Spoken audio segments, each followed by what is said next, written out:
In the days following Mystra's death, magic did not simply fail. It deformed, twisting into shapes that defied every law of arcane theory, every safety protocol, every assumption about how the weave was supposed to behave.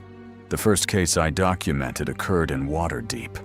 A minor transmuter attempted to light a candle with a cantrip, the simplest spell imaginable, one he had cast 10,000 times. Instead of flame, his body erupted into silver moths. They poured from his mouth, his eyes, his fingertips. They screamed with his voice. By the time the swarm dissipated, the transmuter was gone. Not dead, but distributed, his consciousness scattered across 1,000 insects that flew in every direction and never reformed. The second case occurred in Baldur's Gate. A dockside healer tried to mend a sailor's broken arm. The spell closed the wound, and then refused to stop closing.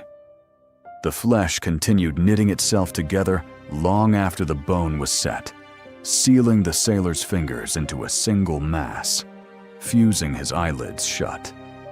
He survived. The healer didn't. The feedback loop reversed into her, and she was found curled on the ground, with her ribs fused into a single solid plate. These were the early cases, the ones that made people whisper wild magic and cast wards around their towers. But the phenomenon that truly terrified me, the one that convinced me this was not random chaos, but something far more deliberate, was the Thorn Spiral. A Thorn Spiral is not a spell. It is a mark. It appears after a particularly catastrophic magical failure, a spiraling pattern of black, thorn-like lines that etch themselves into stone, wood, flesh, or empty air. The lines do not damage the surface they mark. They simply exist, a permanent scar that no amount of restoration can remove. I first encountered a thorn spiral in the ruins of a wizard's tower outside Neverwinter. The mage had attempted a teleportation spell and simply never arrived. But the departure point was marked. A perfect spiral of black thorns burned into the flagstones, each thorn exactly 3 inches long, each curve mathematically identical to the last. When I touched it, my fingers came away cold. Not physically cold, but remembered cold. The kind of chill you associate with nightmares you can't quite recall. Within 2 weeks, I had cataloged 17 thorn spirals across Faerûn. 17. Always at the site of a catastrophic failure. Always the same pattern. A clockwise spiral of black thorns, each exactly the same length, each spaced with geometric precision. The spirals did not radiate magic. They radiated absence. A void where the weave should have been. Divination spells cast near them returned nothing. Not silence. Nothing. The kind of nothing that suggests the question itself was wrong. A shadow in Athkatla learned to move independently of its owner. The merchant, a textile trader with no magical training whatsoever, cast a simple mending charm to repair a torn awning. The charm succeeded, but his shadow remained where it had stood during the casting, then began to pace. It paced for 3 days. When the merchant finally fled the city, his shadow stayed behind and continued to pace. Locals report that it still appears at dusk, walking the same route the merchant used to walk to market, pausing at the same stalls, buying nothing. In the temple district of Waterdeep, a young priestess attempted a healing prayer and watched her own hands become transparent. For 10 seconds, she could see through her flesh to the chapel floor beneath.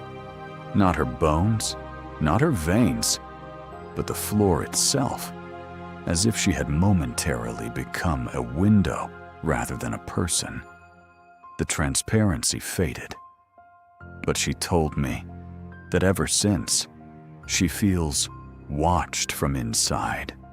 Whenever she prays, what was happening? The weave, severed from its goddess, was behaving like a wounded animal, thrashing unpredictably, lashing out at anyone who reached toward it. Some failures were catastrophic, others were merely strange, but all of them shared one quality. Magic had become unreliable in a way that went far beyond wild magic surges. The temples were no help. Clerics who called upon their gods for answers received either silence or, worse, responses that did not seem to come from the deities they knew.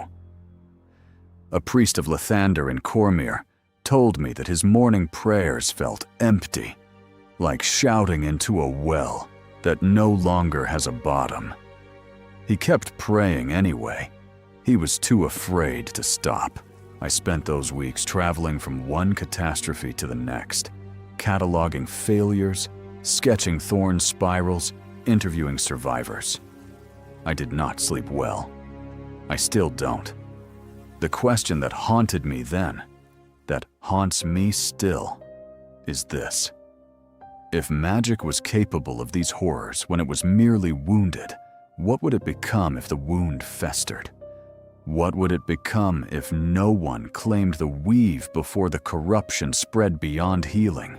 The spirals kept appearing, each one identical, each one a scar, and each one a warning that the clock was ticking. The weave was not just dying, it was waiting. I am still collecting these accounts, still tracking the thorn spirals as they spread across Faerûn. The question that ends this chronicle is the same one that began it. The weave lost its guardian. The chaos is spreading. The silence is growing louder. And somewhere in the margins of every report, I find traces of the same young mage, never named, never described, never directly witnessed, but always there, just beyond the edge of the testimony. The question is no longer whether the weave can be saved. The question is whether she can reach it before the spiral reaches her.